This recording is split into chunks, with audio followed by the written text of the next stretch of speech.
The last citation from the Doctrine and Covenants supporting the Church's claims that keys govern priesthood and that only the president of the Church can hold and exercise all of them is verse 7 of section 132. In the verse, the Lord informs Joseph that only one man at a time on earth holds the keys of the fullness of the priesthood, which includes the sealing power.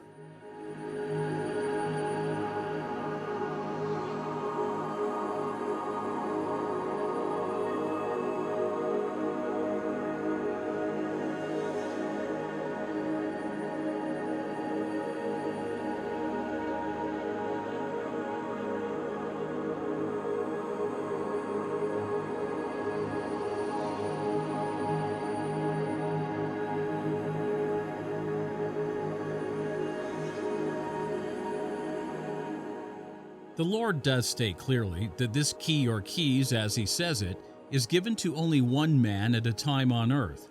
At the time of the revelation, this key and power was given to Joseph Smith, who was president of the church.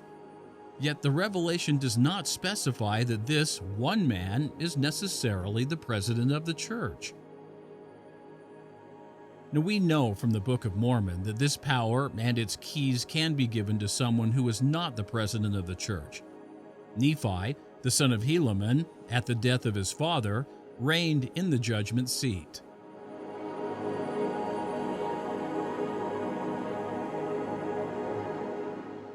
Later, as things severely deteriorated in the land, Nephi gave up the judgment seat in order to concentrate on preaching the Word of God. In other words, he devoted the rest of his life to missionary work without official rank or title. The church officially recognizes that Nephi was not a church president, labeling him only as a prophet, which he was, and a missionary. Due to Nephi's faithfulness and diligence, the Lord bestowed upon him the same keys and powers given to Joseph Smith, the power to seal on earth and in heaven.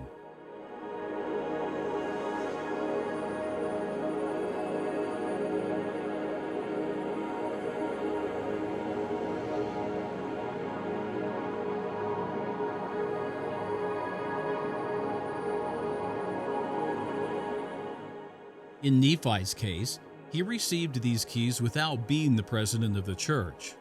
Now, these keys and this power are not within the sole purview of the president of the church. In summary, the church provides no definitive evidence to support its claims that the president of the church alone holds and exercises all priesthood keys, and that these keys regulate the priesthood in the church. In fact, the first claim has been falsified. We know that others hold keys independent of the president of the church. The church claims further in its handbook that the church president delegates priesthood keys to other priesthood leaders, from the general to the stake and to the local levels. The justification is that keys are necessary to preside within the priesthood, something the church has not demonstrated from the scriptures.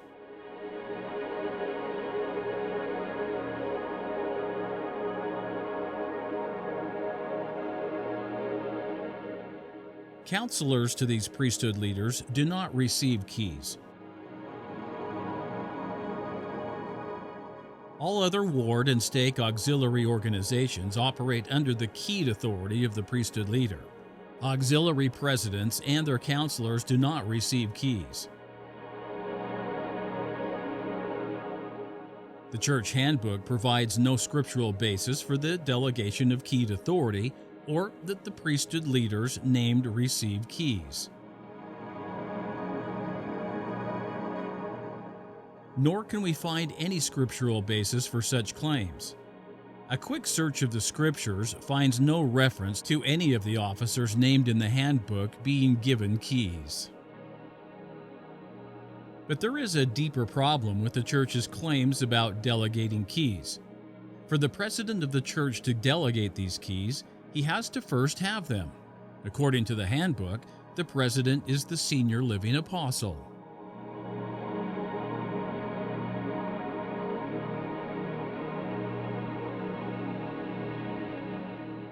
This means that the church president derives his priesthood authority, including his keys, from the quorum of the 12.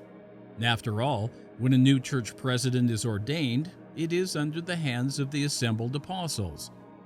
President Russell M. Nelson described his ordination to the press. Notwithstanding the claims of the church that Joseph Smith gave the 12 all the keys, the 12 have no authority within the organized church, the Stakes of Zion. Their authority is outside the church, opening the gospel to the world.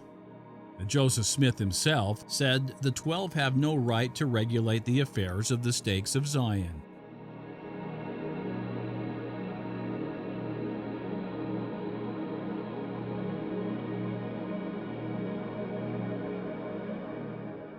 Joseph knew the 12 had no authority to regulate the stakes, let alone delegate keys. He would not have given them authority other than what the Lord prescribed. Therefore, the 12 have no keys to delegate within the organized church.